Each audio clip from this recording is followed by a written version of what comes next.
পড়াশোনা করেন ঘরে, বিপ্লব প্রতিষ্ঠিত হবে অটোমেটিক্যালি।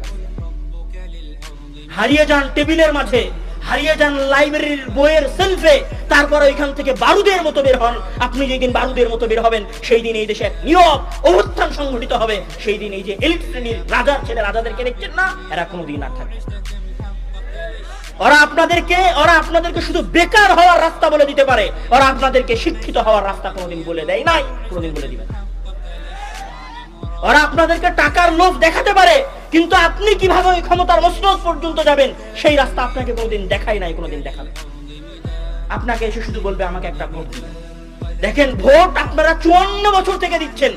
যখন শেখ হাসিনা 2009-এর পরে ভোট চাইতে এসেছিল, তখন আমার মনে আছে যে পত্রিকায় তার বোরখা ছিল, বোরখার নিচে ব্লাউজের হাত ছিল এতদিন পর্যন্ত। তখন মানুষ ওই হাত দেখে, তখন মানুষ ওই বোরকা পরা দেখে ভেবেছিল হ্যাঁ এবার মনে হয় মুসলমানদের মুক্তির রাস্তা তৈরি হচ্ছে। সব বাংলাদেশের ধর্মপ্রাণ মুসলমানেরা হাসিনাকে ভোট দিয়েছিলেন। তারপরে 17 বছরের রাজত্ব আপনারা দেখেছেন।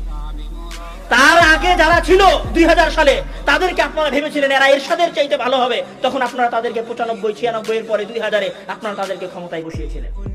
যতবার আপনারা আশা করেছেন, যতবার আপনারা আশা দেখেছেন, ততবার আপনাদের আশা 1947, 1971, তারপরে 24, তার আগে এরশাদের আন্দোলন, সকল আন্দোলনে আপনারা যতবার আশা করেছিলেন যে এই দেশ পরিবর্তন হবে, কোনোবার আপনাদের দেশ পরিবর্তন হয় নাই, হবে না। আগামী 1000 বছর যদি আপনারা এইভাবেই লিল্লাহি তাকবীর আল্লাহু আকবার বলে জীবন দিতে থাকেন, কোনদিন এদেশের ভাগ্যাকাশে এদেশের সাধারণ মানুষদের নতুন সূর্য উদিত হবে না।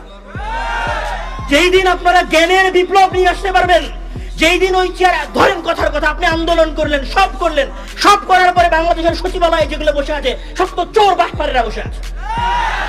একটা তো সত্য বলে না, সত্য বলতে দেয় না, নিজে ঘুষ খায়, আর একজন যে ঘুষ খায় না তাকে ঘুষ খাইতে বাধ্য করে। ওদেরকে ক্ষমতায় রেখে আপনারা তো কোনোদিন বাংলাদেশকে পরিবর্তন করতে পারবেন না। আপনারা বলছেন বিচার ব্যবস্থা সংশোধন করতে হবে। বিচার ব্যবস্থায় যে জজ আর উকিলেরা বসে আছে সব তো চোর বাটপার মিথ্যুকেরা বসে আছে, কিভাবে সমাধান হবে? তাহলে ওই জায়গায় এমন সন্তানকে পাঠাতে হবে যে তার বাপকে দেখেছে যে আমার বাপ মাঠে কাজ করেছে, আর আমার বাপ আমাকে দিনের শিক্ষা দিয়েছে যে মরে গেলেও সত্য বলতে হবে, মরে গেলেও ন্যায় প্রতিষ্ঠা করতে হবে, মরে গেলেও আদল প্রতিষ্ঠা করতে হবে, মরে গেলেও ইনসাফ প্রতিষ্ঠা করতে হবে, আমার শত্রুর সাথে হলেও আমাকে ইনসাফ করতে হবে।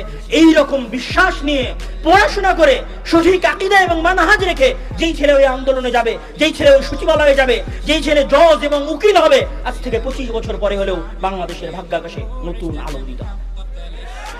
সেইটার জন্য আপনাদেরকে প্রস্তুতি নিতে হবে, সেইটার জন্য আপনার সন্তানকে প্রস্তুত করতে হবে। এই যে আজকে এই জালসায় এতগুলো মানুষ এসেছেন, এতগুলো মানুষের মাঝে